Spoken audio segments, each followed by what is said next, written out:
सरकार के 2 साल कार्यकाल को हो चुके हैं। भजनलाल सरकार लगातार कह रही है कि विकास हुआ है और लगातार विकास के रथ जो है गांव-गांव ढांढी-ढांढी जा रहे हैं। हमारे साथ में हैं आदर्श नगर से विधायक रफ़ीक खान जी और विपक्ष लगातार हमलावर है और कह रहा है कि कहीं न कहीं ये सब झूठे वादे हैं, कोई विकास नहीं हुआ है।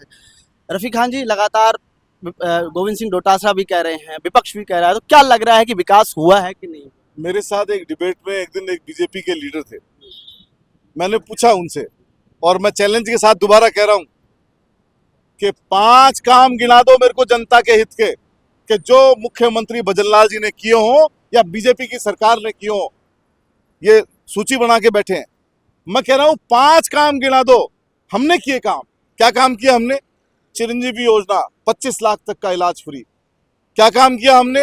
450 रुपए 500 रुपए में गैस सिलेंडर। क्या काम किया हमने? Mahatma Gandhi English medium school. हर आदमी को राशन कैसे मिले, पेंशन कैसे मिले, पेंशन के दामों में बढ़ोतरी कैसी हो। 250 रुपए से लेके हम 1000 रुपए पे पेंशन को लेके गए। फिर विधानसभा के अंदर इसी विधानसभा में हमने बिल पास करा दिया ताकि आगे उनको मोहताज नहीं रहना पड़े और हर साल 15% की बढ़ोतरी के साथ उनको आवाम को पेंशन मिल सके। आम आदमी का काम 100 यूनिट बिजली फ्री किसने करी? मुख्यमंत्री अशोक गहलोत ने।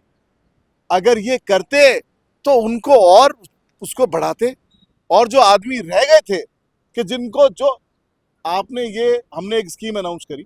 स्कीम में बेनिफिशियरीज आ गए, उन्होंने फॉर्म भर के दे दिए और वो 100 यूनिट फ्री बिजली के लिए रजिस्टर्ड हो गए। लेकिन बहुत से ऐसे लोग हैं जो आचार संहिता के उसमें उलझ के रह गए और नहीं कर पाए। चलो चुनाव आचार संहिता लग गई, नहीं कर पाए, लेकिन सरकार तो संज्ञान लेती। सरकार के लिए तो 2 भाई बराबर है, सरकार के लिए तो आवाम बराबर है। अगर कोई आदमी 100 यूनिट बिजली फ्री लेने से रह गया, वंचित रह गया, सरकार की सुविधाओं के दिए हुए उस काम से वंचित रह गया, तो आपकी ये मोरल रेस्पॉन्सिबिलिटी बनती है कि आवाम के हर आदमी को बराबरी का हक मिले। अगर एक भाई को 100 यूनिट बिजली फ्री मिल रही है तो दूसरे को भी 100 यूनिट बिजली फ्री मिले। चिरंजीवी योजना आपने 21 लाख 25 लाख से घटा के 5 लाख कर दी। तो मैं ये कहना चाह रहा हूं कि आवाम के लिए काम करो, एजुकेशन के लिए काम करो, रोजगार के लिए काम करो, बेरोजगारों की सुनो। मुख्यमंत्री की आवाज आ रही है कि 1,56,000 नौकरियां पाइपलाइन में है। वो पाइपलाइन ढूंढ रहा है बेरोजगार, वो युवा पाइपलाइन ढूंढ रहा है कि वो मुख्यमंत्री की पाइपलाइन कहां से आ रही है। वो 1,56,000 की नौकरियां कौन से पाइप में अटकी हुई है, वो पाइप का एड्रेस भी बता दे तो युवा जाकर के वो नौकरी हासिल करने का काम करें। तो मैं ये कह रहा हूं कि खाली बातों से काम नहीं होगा, काम धरातल पे आना चाहिए, सड़कों पे आना चाहिए।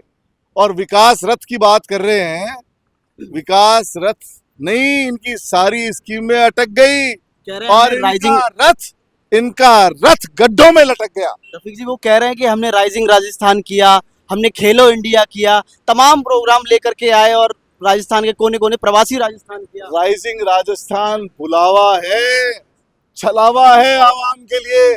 अरे प्रवासी भारतीयों की बात कर रहे हो, प्रवासी राजस्थानियों की बात कर रहे हो। ये राजस्थान में जो प्रवास कर रही 7.5 करोड़ की जनता, उनकी तरफ भी तो ध्यान दो। राजस्थान की 7.5 करोड़ जनता वो उम्मीद कर रही है कि उनको क्या मिला। अप्रवासी भारतीय तो अप्रवासी राजस्थानी या अप्रवासी भारतीय, वो तो वैसे ही सक्षम लोग बाग हैं, उनको फैसिलिटी दो, हमें इनकार नहीं है। लेकिन पर्दे के पीछे से काम मत करो, ऐसे काम मत करो कि इस बहाने से एक ऐसा रास्ता बना दो कि आदमी आए और कलेक्ट्रेट से भूमि रातों रात रिको में ट्रांसफर हो और कौड़ियों में करोड़ों की जमीन कौड़ियों में दी जाए। ऐसा काम नहीं करे। मैं गुजारिश करना चाहता हूँ, आवाम की बात सुने और आवाम का काम करें। रफ़ीक जी लगातार गोविंद सिंह डोटासरा ने हमला किया, वो कह रहे हैं कि अल्बर्ट हॉल के सामने आ जाएं, चैलेंज एक्सेप्ट करें। क्या भजनलाल जी चैलेंज एक्सेप्ट करेंगे या उनके तमाम मंत्री वगैरह हैं वो एक्सेप्ट करेंगे कि कामकाज को लेकर के कौन सी सरकार जो है वैसे? यार भजनलाल जी एक्सेप्ट करेंगे, ये बात मेरे से क्यों पूछ रहे हो?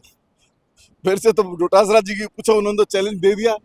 अब उनसे पूछो कि आप एक्सेप्ट करोगे कि नहीं करोगे। क्या लग रहा है तो कि चैलेंज दे दिया डोटासरा जी। मैं तो ये कह रहा हूँ कि जिस तो दिन डोटासरा जाएंगे उस दिन डोटासरा जी उनके छक्के छुड़ा देंगे, वही कह सकता हूँ। मजबूती के साथ चैलेंज दिया, सही दिया? बिल्कुल बिल्कुल बिल्कुल।